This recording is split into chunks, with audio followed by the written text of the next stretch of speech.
Thank you. Okay, almost got caught up here. We reached the full hour, so let's get started. My name is Morten Elvang. We always do this for the recording. And welcome to the Agile Strategy Meetup group. And Bjarte, it's really a pleasure to have here today because when you work with Agile, one of the pillars which have been established is simply beyond budgeting, which is the essence of business agility. So I'm sure everyone is just super curious to hear how does the world look like from your perspective? What has happened from your perspective, not constrained by beyond budgeting, but how do you see the field of strategy evolving? Is it something which is, just that it has always been, or is there something happened there? And then the last question, which we posed, and which we also ask everyone, is that if you are new in this field, is there something you should consider doing, or how can you pick up on the topic of strategy if you're in a large organization? With that, welcome and thank you for joining us. Thank you, and again, thank you for the invitation. Sorry that it was delayed a few times. I'm the one to blame, as I said. So for those who don't know me, I'm the chairman of the Beyond Budgeting Roundtable. I've been working with Beyond Budgeting for 30 years, most of the time alongside with a corporate career, most of the time in one of Scandinavia's largest companies called Equinor, used to be called Statoil, where we actually went beyond budgeting 20 years ago when I was heading up that work. So alongside with my corporate life, I've always been doing quite a lot of external things like speaking, consulting, and so on behalf of my employer. A couple of years ago, I made a difficult decision. I decided to leave Equinor, which is a great company, in order to be able to work full-time with Beyond Budgeting through my own company, Bogsnes Advisory. So because there is a massive interest out there all over the world around this topic of Beyond Budgeting. And I discussed a bit with Morten, and although many of you are probably, or hopefully, relatively familiar with what Beyond Budgeting is, I'm going to give you a short recap through a few slides before we dive into these questions and more. So let me see if I can find my presentation here.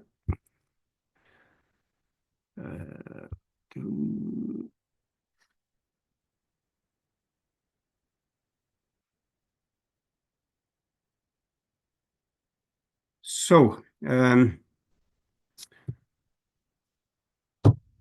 whenever I discuss Beyond Budgeting with executives, finance people, and others, there is one word coming up over and over again. And as you see here, it is the word control. And the context is, of course, the fear of losing control. That is what these executives are afraid of when I'm describing and explaining Beyond Budgeting. I often ask these guys if they could help me kind of explain what they mean with control, since they're so afraid of losing it. And the interesting thing is that after people have said cost control, many actually go quiet. They struggle with putting words on what they are so afraid of losing. So I checked up in Oxford Dictionary, how do they define control? And they call it the power to influence or direct people's behavior or the course of events. And what does this mean in organizational terms? Well, it basically means two things. It means controlling people and controlling the future. And behind these two lies the two main assumptions behind traditional management. Number one, that you can't trust people. Number two, that the future is predictable and plannable. And that is not true. And that is what we are challenging in Beyond Budgeting, because these are more illusions of control. Of course, you can manage people, but if people are managed in stupid ways, they hopefully find a way around in order to get the job done. And when it comes to the future, the only thing we know is that we don't know. which also, of course, has implications for how we work with strategy. And if we kind of accept this, then we need to do changes in not just our management processes, but also how we think and act around leadership. Because again, I mean, if we start with the world around us and the predictability, I mean, the level of VUCA out there is quite different today than when I started my budgeting planning career in old Statoil back in the early 80s. My first management job, by the way, in that company, 1984, was actually head of the corporate budget department, which is quite interesting given what I'm doing today. But anyway, the point is that there is more VUCA. That must have implications for how we design our management processes. But so that's an external reality that we need to reflect on. The other reality we need to reflect on is not external, it's internal, has to do with people, employees, asking ourselves what kind of employees, people do we generally think that we have in the organization. And McGregor's Theory X and Theory Y is just as relevant today as when he wrote his great book back in 1960. So traditional management, as I touched upon, is based on the assumption, consciously or unconsciously, that the world is a stable and predictable, plannable place, and that most people is on the X side.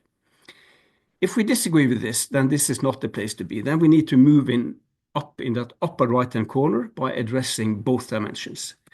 And this is what we need to get out of traditional management. And I recall when I made this slide and wrote these words, I said to myself, Bjarte, don't be too hard on traditional management.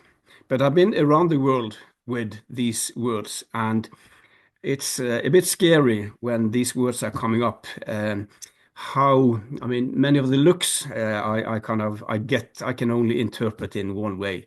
So what? Isn't this the way it has to be?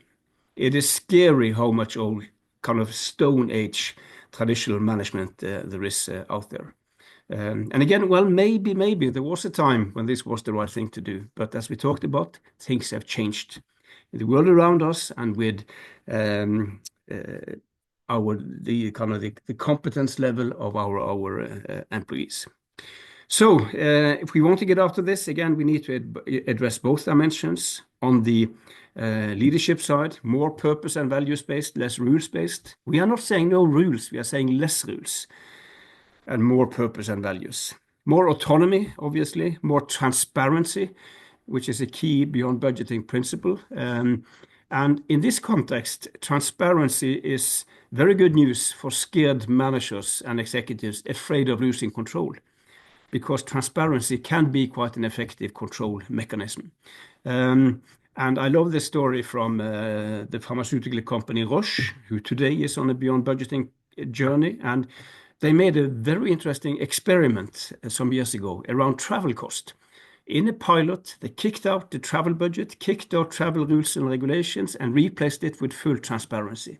So with a few exceptions, everybody could see everything. If you travel, to where did you fly, sleep, eat, cheap or expensive? Open for your colleagues to see, and vice versa. And guess what happened with travel cost in that pilot? Came down through a very simple self-regulating control mechanism. But there is an important but here. Transparency is a very powerful mechanism, and it has to be used and applied with wisdom. So if it becomes naming and shaming, it doesn't work. And that is why we should always position transparency more from a learning perspective than from a control perspective. How can we learn from each other if everything is secret? And then last but not least, internal intrinsic motivation as opposed to external extrinsic motivation. And sadly, the most common way to try to motivate people today in business is individual bonus. And we have a very clear message in Beyond Budgeting: go for common bonus schemes and not individual bonus schemes. Anyway, a number of companies, organizations, if you look at what they say, what they write about people in leadership, it's good stuff. It's very much in line with what I just have said here. The problem is that at the same time, these organizations have theory X management processes, creating these poisonous gaps between what is said and what is done. So if we are serious about these words, we need to change our management processes to reflect this people view, while also making our management processes more VUCA robust. And a few headlines on what that means in practice. Well, that is the reason why we need to kick out the traditional detailed annual cost budget, because it represents so much of what you find in that lower left-hand corner. When it comes to setting targets and goals, to the extent we shall do that, because many beyond budgeting companies don't set targets. But if we set targets, could we learn something from football? I have yet to hear about a football team saying that the ambition for next season is to score 43 goals and get 49 points. They don't think like that. That is budget goals. They think in terms of league tables, doing well against peers. When it comes to the cadence of these processes, why on earth shall everything circulate around the fiscal year of January to December, which very often is a completely artificial construct from a pure business point of view? And last but not least, so we need to organize these processes on a rhythm which is more event-based, more business-driven. And last but not least, when we shall evaluate performance, we cannot reduce that to comparing two numbers, actual versus budget. We need a richer, broader, more intelligent performance evaluation. And this is actually what Beyond Budgeting is about, addressing both leadership and management processes in order to become more adaptive and more human. So this is the kind of short, high-level introduction to what this is all about. These are the 12 principles that more in detail describes the model, and I'm going to share with you a few reflections on this slide before we move into our discussion here. First, the reflection on that tagline, performance the right way. That is important because Beyond Budgeting changes how we define performance, how we deliver performance, how we evaluate performance, and how we reward performance the right way. Then again, you can see that we are addressing both leadership principles and management processes. If you look at what we say about leadership on the left-hand side, take purpose, values, transparency, autonomy. It's not unique as such. There are many other models and communities out there saying very much the same. But too often, these models, these communities, especially those kind of being kind of only leadership focused, they have not reflected very much about what kind of management processes are needed to activate these good leadership intentions. And that is what we are offering in Beyond Budgeting, not just good leadership intentions, but practical advice on making these intentions come alive. So we are very focused on coherence here between what we say on the left-hand side, what we do on the right-hand side. And a classical example of, or two classical examples of lack of coherence that we see in so many organizations. It doesn't help that we on the left-hand side talk loud and warm about how fantastic employees we have on board, and we would be nothing without you, and we trust you so much. But not that much. Of course, we need detailed travel budgets. I mean, that is hypocrisy. People notice, and the words become hollow because the management processes have exactly the opposite message. And what we do speaks 10 times louder than what we say. Another classical example, talking equally loud and warm about we and collaboration and everybody in the same boat. When it comes to rewards, it's all about individual bonus. Again, hypocrisy. These principles are principles. What this should mean in an organization, that depends on that organization's kind of business, history, culture, what kind of problems they are trying to solve. So it means that here you have to think for yourself, but that is the way it should be. I don't like management recipes because, and there are a number of them out there, because in a management recipe, somebody have done all the thinking for you. The only thing you need to do is to read the books, hire the consultants, tick the boxes. I find that both boring and dangerous. So here you have to think for yourself. Some people get frustrated because they want the recipe. Then maybe they have to go somewhere else. That doesn't mean that we don't have recommendations on practical ways of doing this. We have loads of them coming from all these companies that have embarked on this journey over the years. Two classical misunderstandings around beyond budgeting comes obviously from the name, both linked to principle number 9, resource allocation or cost management. Some people think this is just another way of managing cost. Well, it is, but there are 11 other principles. This is quite a comprehensive, complete management model. Misunderstanding number 2, beyond budgeting, no cost budget, for instance. That must mean that you can spend what you want and cost is not important. No, that's not what we are saying. Cost is still important. Money will often be a constraint. And because of that, we need more intelligent and effective ways of managing cost than what a certain Mr. McKinsey could offer us 100 years ago when he invented budgeting. A number of companies are today on this journey in some form or shape, and I could have talked for hours and hours about amazing cases here. And this is a list that keeps growing.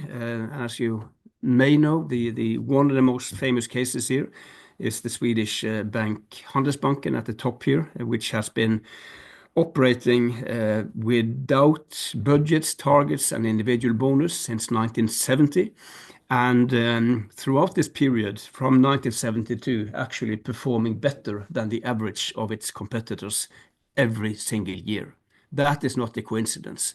A radically different management model than most other banks and a fantastic performance over the years. Not just in financial terms. If you look at customer satisfactions, they are crushing their competitors. All right, I have to stop myself here because again there are so many exciting cases. Just one thing I want to share with you is that we have now the first public sector cases coming in, both from Norway. There is a large organization called NAV, where part of the organization where they call the contact centers, 12 of them across Norway, operate completely without any cost budgets. The message is spend what is needed to do a good job and not more. And costs have not increased. Actually, the tendency is more that costs have been reduced. Second, we have a Norwegian municipality called Sogndal, 12,000 people on a beyond budgeting journey. They're actually 1 year into the journey. So I'm going to put them onto this slide as well. All right, I'm going to stop here and stop sharing so that we can dive into some of the questions and issues that Morten mentioned here. Bjarte, thank you so much. One question from me, a little bit going back to the beginning on the topic of strategy, not so much what it is, which is an interesting question in itself, but is there anything you have seen that has been changing around the topic of strategy in the recent years? I mean, you mentioned self that the rate of change is going up, or things are changing more frequently, assumptions last longer. My words, not yours directly. But how does that influence how we think and work with strategy? Is there anything that has been changing in terms of interest or other things you have seen? Well, first of all, I think that those two assumptions behind traditional management that I mentioned, that you can't trust people and that the future is predictable, I mean, also unfortunately applies to quite a lot of the strategy work I've seen. When it comes to trusting people, it goes back to the fact that most strategy work is done at the top of the company, not involving the organization very much. And I think Yeah. at least an implicit assumption behind this that this is too complicated for employees to take part in. They don't have the overview and the competence. And then I think there's also an assumption, implicit or explicit, that we can. The future is uncertain, but as long as we make a couple of scenarios, we have covered that uncertainty. Yeah. So I think strategy is suffering from a lot of the same things that the traditional management, like for instance budgeting, is struggling with. But still, I see the short end of traditional management, I think, is making more damage in companies than the kind of longer term strategy work. Even if, I mean, I challenge that as well. But if you look at the damage it does and the urgency of changing something, it's even bigger on the short end side. Yeah. So short termism is what's eating into good performance, even more than deficiencies in strategy. If I hear you correctly. Yeah. Thank you. And also, greetings. I think that there are probably a number of not that bad strategies out there, but I think it's when you come to the execution, which is on the short term, that's where you fail for the reasons I just have talked about. Yes, yeah. Greetings from Julia Houts from Open Strategy. We had her visiting yesterday afternoon, and she actually referred to your work. And it sounds a little bit like, are you familiar with the Open Strategy movement? Because it sounds a little bit like that. I've heard about it, but yeah. Well, a lot of what you said resonate with what she was telling about yesterday. Very well. Let's open it up. Any questions or comments from anyone?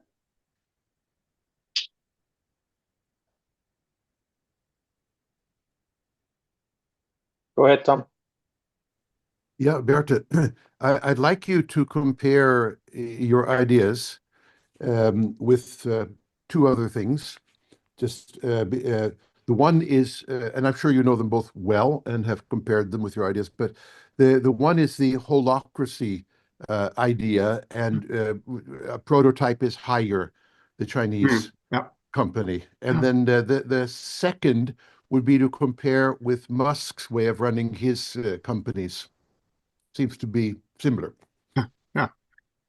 Well, if we take holacracy first, and this is what I'm going to say is no criticism of holacracy as such, but a number of these other models out there, whether it's holacracy or sociocracy or agile or lean or whatever, they are not kind of complete and comprehensive leadership and management models.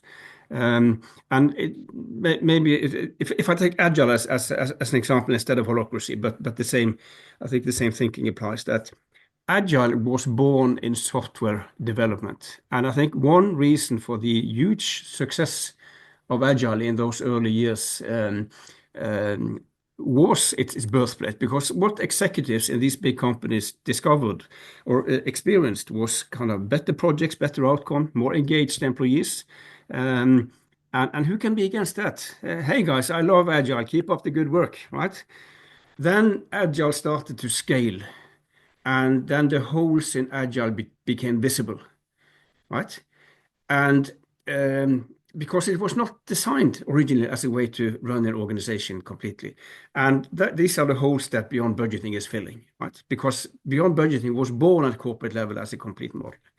And when it comes to holacracy, I mean, again, it is, you might say that it was born on an organizational level, but there are still many things that holacracy doesn't give you much advice on as an executive. How will I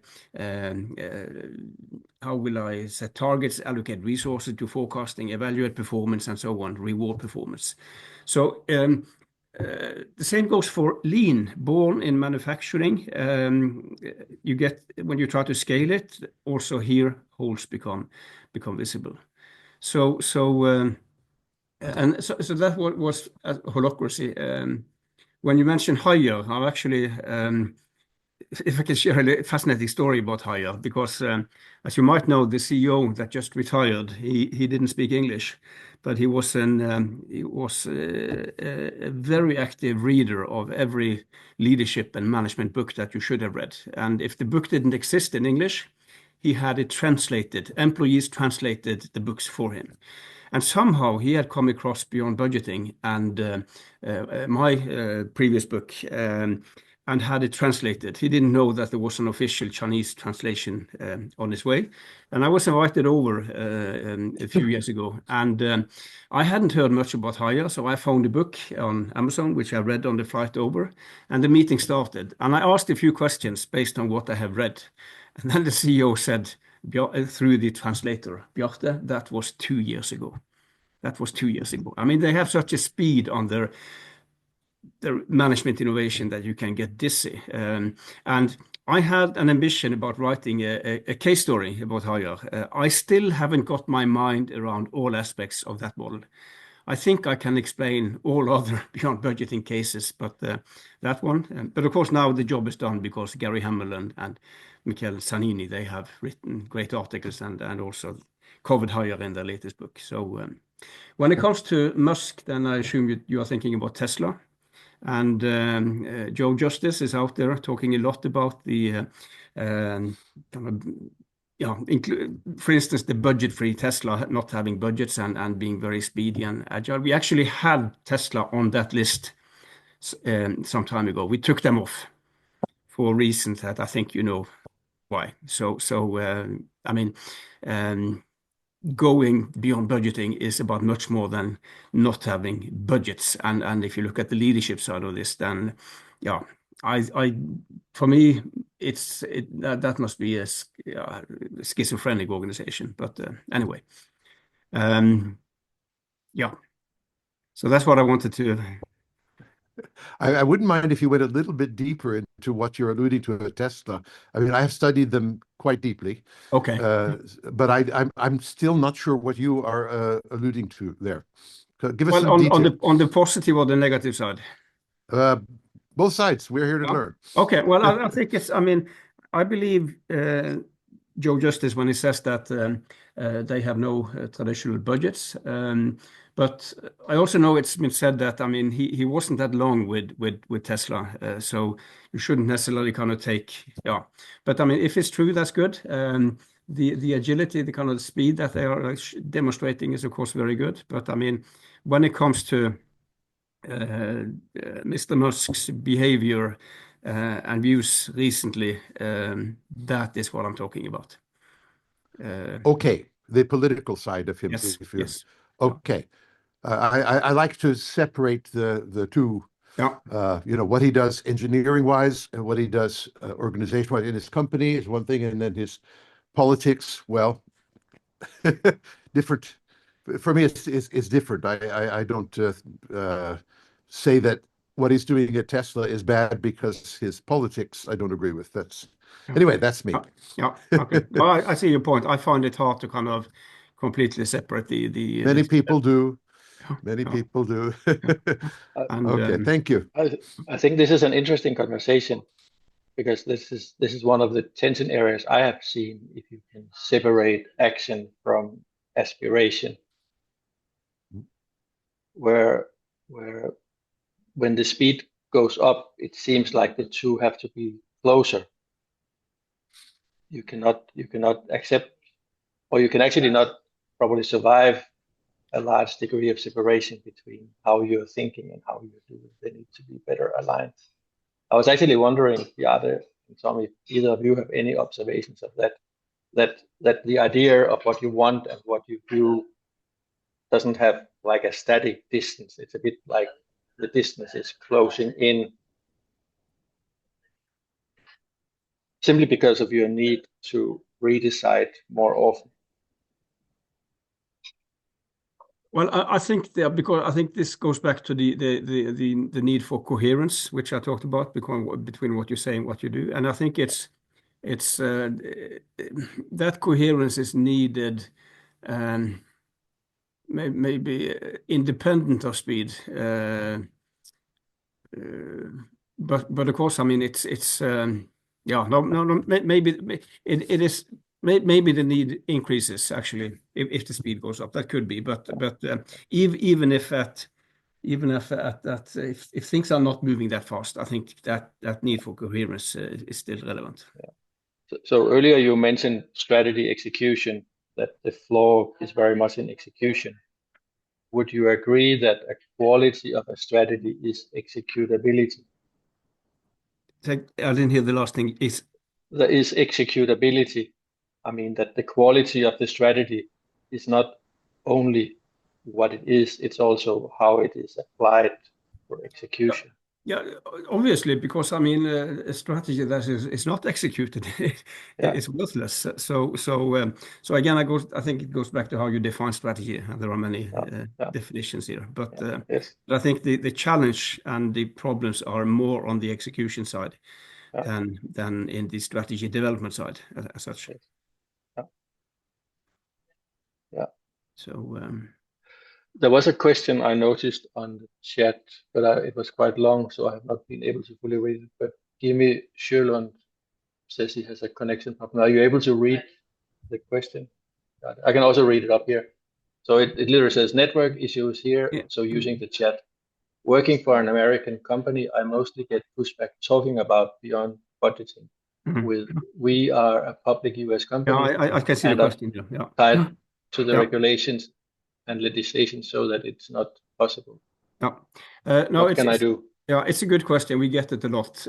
Most of the companies on that list that I showed are actually listed companies. Equinor, that I used to work for, is actually listed also in the US. And it is not an issue at all. It is more used as an excuse for not doing this, because we are public, we can't do this. But I mean, first of all, shareholders typically don't ask for budgets. What they want is good performance. And of course, I mean, you have the guiding that is given, that can be an issue because it can be seen as kind of absolute and firm commitments. Equinor actually stopped giving financial absolute guiding many years ago. What the company still give is production guiding, but that's a different story. And I recall the investor relations guys, they were extremely nervous about the reaction in the market when that absolute guiding on financial performance should be dropped. But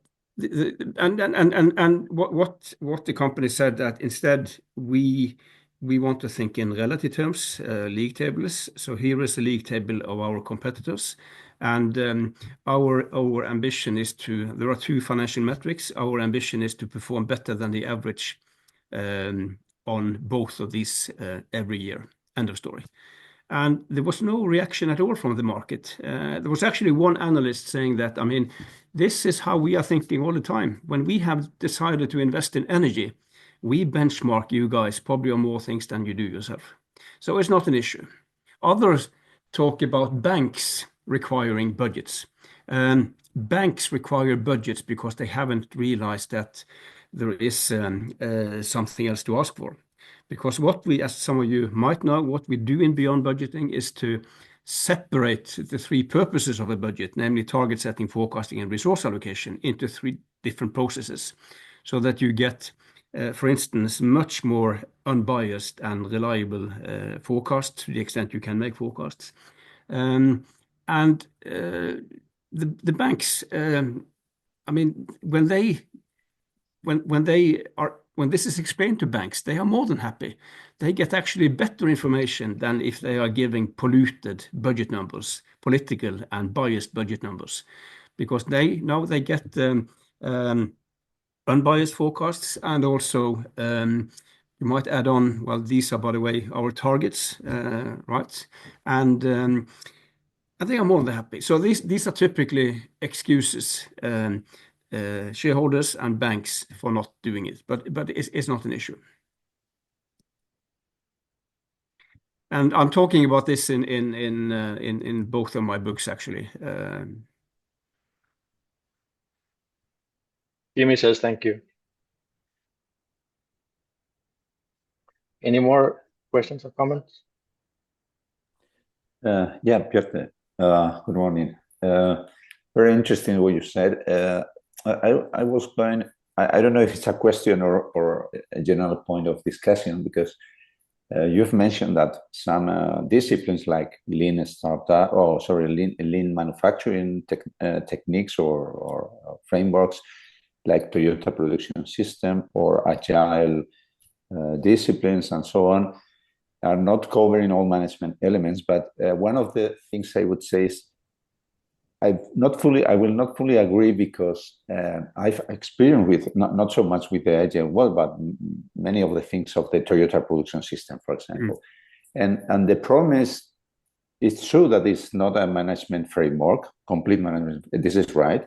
But at the same time, the main problem with these frameworks is that most of people takes them as recipes, and they don't make what you said in your own approach. So, because Toyota Production System, for instance, or lean manufacturing, in essence, is about principles and not so much about the specific techniques.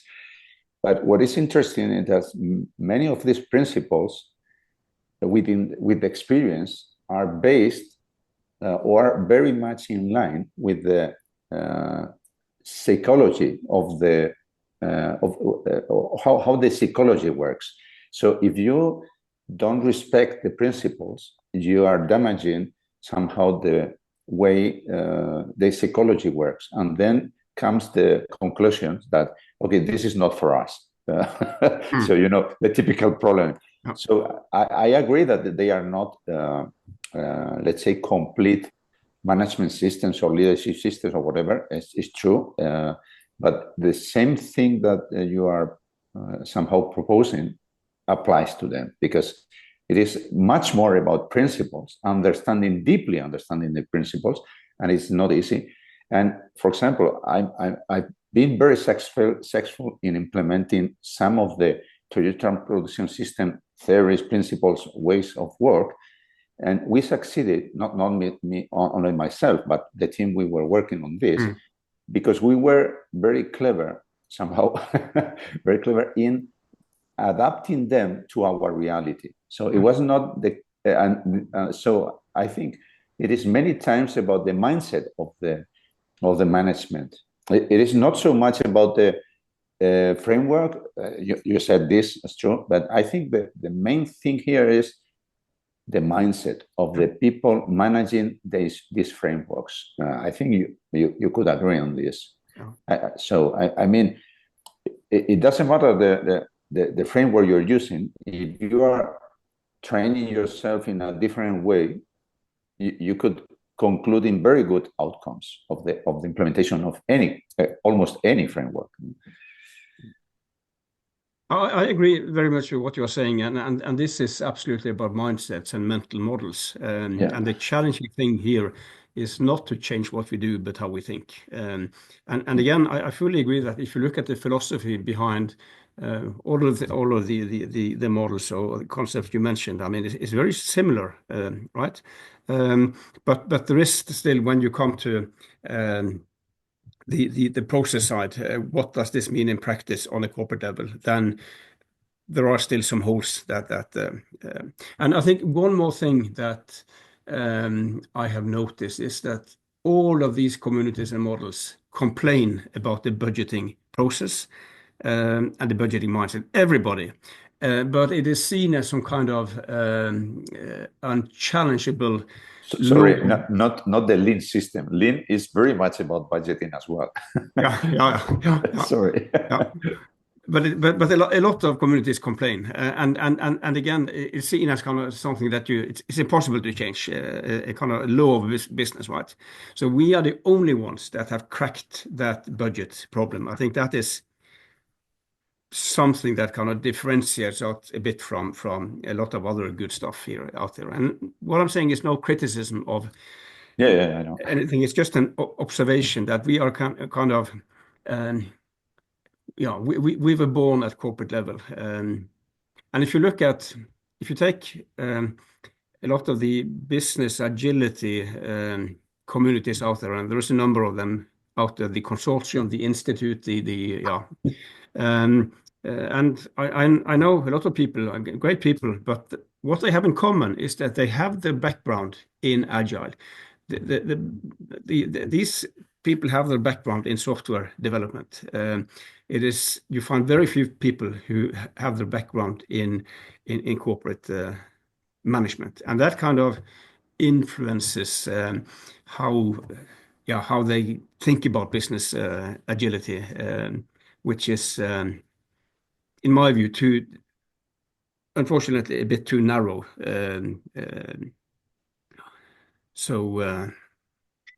And again, talking about this agile and agility, it is sadly, you know what is happening in the agile community, and I'm not saying it's falling apart, but it's not what it used to be. And I think it's agile is can blame itself here because it has to do with the kind of the corruption emerging through all the certification and making this into an industry and the agile theater and all that. We can relate to that. So we have, for instance, on certification, made a very conscious decision. There will be no beyond budgeting certification. We have given up a very nice revenue stream, but I mean, I'm running 2-day masterclasses. How can I certify and sign that the participants have understood, right? It doesn't make sense. So I really hope that the agile idea is not that dead, but I think the label agile is not necessarily with us in 10 years' time as it is today. And when I wrote my latest book, which is called This is Beyond Budgeting, I had a discussion with my publisher about the subtitle, and they wanted something around business agility in that subtitle. And I said no, for the reasons that we just have discussed. And that is why the subtitle is A Guide to More Adaptive and Human Organizations. Because adaptive and human are words that will always be with us. I'm not sure that agile as a word will be as kind of, dominant as it has been. This is very interesting, Bjarte. You can say the name of this group is the Agile Strategy Meetup Yes, group. I know. But actually, I hope I didn't offend anyone. No, absolutely. I fully agree with you because I think, and I've reflected on this for quite a number of years, that agility has always been a strategic prerogative because strategy is about movement, which is about agility. So it's an oxymoron to name it by what it is, or in some cases, actually, probably by what it isn't. But it has no, it's just not, it has no relevancy. And I think you hit it on the nail. I mean, I've grown up with the business agility community as an insider, and I fully share your observation. Is that movement never crossed the upper layers of the organization. It was always constrained to technology, software development, being agile principles. And there has been, and I know you cannot say glass ceiling in the US, but in the lack of a better word, there's a bit of a glass ceiling that you just never managed to come through. So fully agree. And also, if I hear you correct, you think, I just want to make sure I understood. So you say the downfall of agile is actually two things. It's sort of dance around the golden calf on certification, and it's a lack of penetration to the actual decision-making layers of the organization. Yeah. Is that correct? Yeah, I absolutely. Well, those were your words as I heard them. So. Yeah, no, I agree, and I'm afraid we are going to see the same thing happening with OKRs, objectives and key results. Yeah. Because you see the signs of the certifications and people that used to be kind of agile, work with agile. Now it's OKRs, and again there are many similarities between OKRs and beyond budgeting, which there are also some differences that I struggle with. Yeah. But I think because we often get the question, how come kind of beyond budgeting? You guys have been around for 30 years. How come this takes so long? Because, I mean, if you look at the popularity of, again, Agile, Lean, OKRs, I mean, of course, it's massive compared to where we are as of today, even if that is changing. But again, I would rather have something that is growing steadily, slowly, sustainably, year by year, than something that is boom and bust. And OKRs, I think it will be boom and bust. It is simply, if you see at all how kind of the consulting worlds have jumped on it and all the certifications that are out there, it's exactly the same science as Agile, which it's unfortunate because, I mean, there's again the philosophy behind some good thinking. So this is actually super interesting because there's a huge wave at the moment towards digitization of work. Yeah. And I think the idea is that unless you manage to digitize work, you cannot really use the powers of digital. So it's kind of a precondition. But also it helps with other things.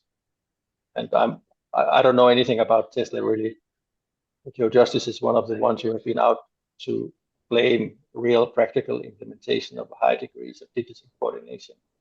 Accenture released numbers at the World Economic Forum 2023 that about 80% of manual tasks will be augmented and automated, which I think we're pretty much without the impact of generative AI because it was just at the release of that.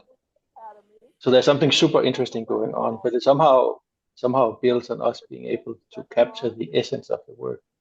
And just before, I know I will cut it away, but when you and I met in the beginning, you mentioned a program you worked on in Statoil that was called Ambition to Action. And could you argue in a sense that the strategy is about ambition to action? And in a sense that is also captured by the OKR form. Today, OKRs is used as an attachment to work items in a backlog that's stacked to infinity, which is probably not the way to do it. So it gets too much and too little at the same time. But the essence of the idea, if you go back to what John Doerr talked about, wasn't about that. It was actually about intentional leadership backed by tangible numbers, which I know others on the line subscribe to. So isn't it just the practice that's been wrong-footed itself compared to the actual potential? Yeah, no, I agree. I mean, if you look at kind of as we talked about the thinking behind and the philosophy, I mean, a lot of good stuff. But again, it's when it's being corrupted, and of course we have always feared that the same should happen to Beyond Budgeting. And what has happened recently is that all the big consulting companies, all of them, except McKinsey, have been in touch with us. They want to work with us because their clients are asking. And we've had long discussions. How should we respond? Because, I mean, we are not naive. We know that we have different agendas. We come from different places. So, how should we respond? We actually ended up with saying yes, for the simple reason that we would rather help these companies, especially the clients, to succeed with Beyond Budgeting than to stand on the outside and watch them fail and give Beyond Budgeting a bad name. So I worked with a number of them so far, and so far our experience has been relatively positive. But of course, I mean, there's no guarantee that. I mean, if they kind of run away on their own, they will simplify and corrupt this into a discussion about rolling forecasts and KPIs and mechanics. And the other thing I want to say about OKRs and a lot of other stuff, take the balanced scorecard. Is also a good example here. Most companies that introduce this stuff, they put these new management boxes on top of the existing management boxes that they have, including the budget. So companies have OKRs and they have budgets. And for those having balanced scorecards, they have balanced scorecards and budgets. And sometimes there are conflicts between what the OKRs or the balanced scorecard tell you to do and what the budget tell you to do. And guess who is winning that conflict? It's the budget over and over again. So what's the implicit or explicit message? Well, we have OKRs, we have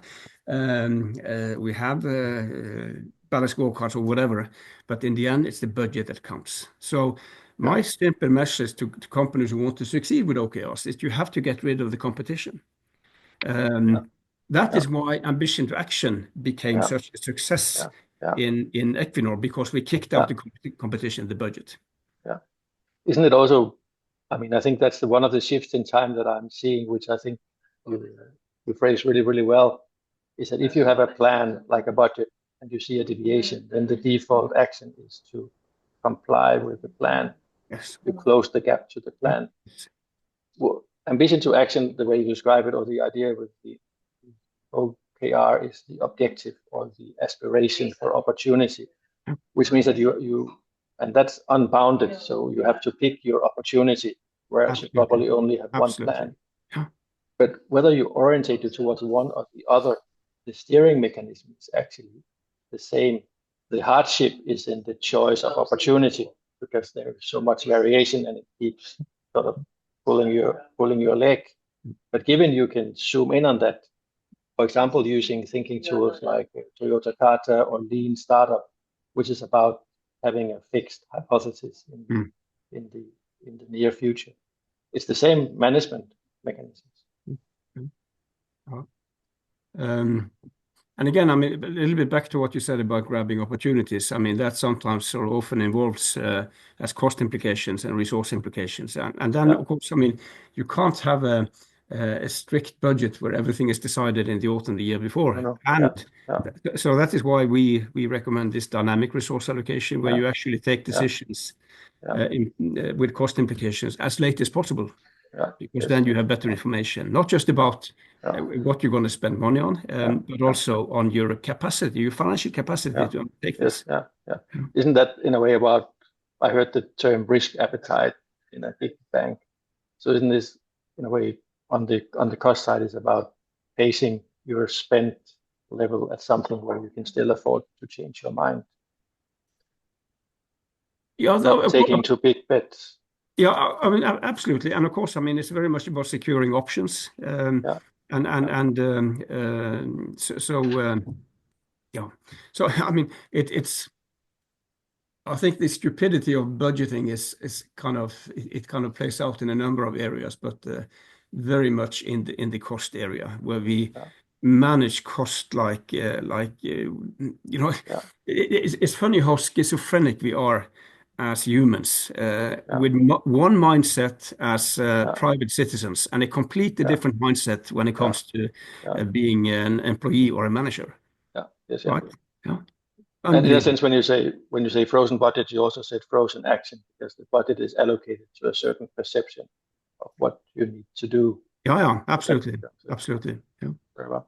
I wanted to ask you one thing. I heard a fascinating talk by Roger Martin, who talked about forecasting versus cost. And he actually suggested that while the future is open and unpredictable, nothing is going to change about the money you already spent. So what he suggested was that there was actually a lot of control in looking at how you spend your money, and little bit ask yourself, is that how I want to do it? Because the trend on your spend is, at least spend-wise, it tells you how the immediate future is going to look like. Even with elements of allocations, call them budget or not. Have you any thoughts on the idea of steering on a cost basis by simply period to period, maybe month to month, look at your actual spend, maybe on a horizon view or product category segments, whatever, you can grid this in many ways, but still just look at how the money was spent and use that as a control for making changes about the future. Yeah, absolutely. And we are not challenging that we should change the way the cost accounting that should kind of run. And of course, there is valuable information in those trends.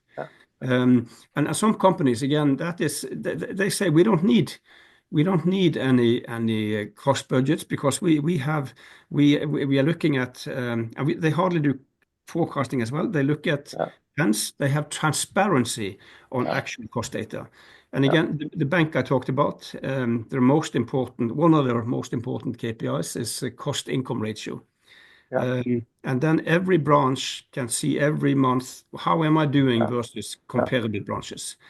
And this is not meant as a kind of shaming and naming and shaming control mechanism. It's there to stimulate learning, right? They want kind of struggling branches to contact those performing better. How come you are so much better on cost income ratio?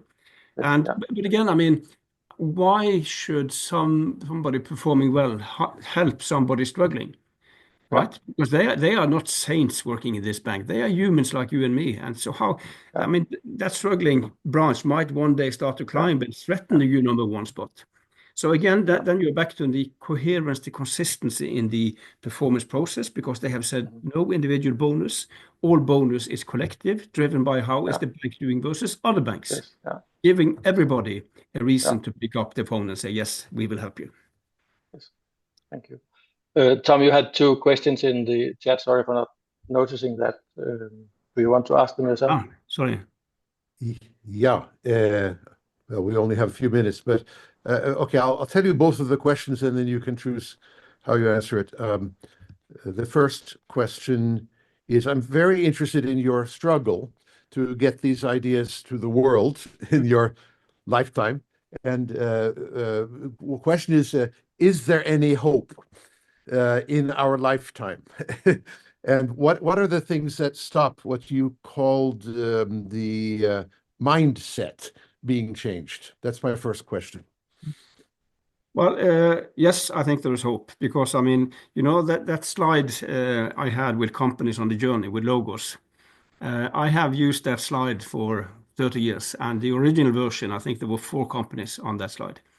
So things is happening, and now finally also in the public sector.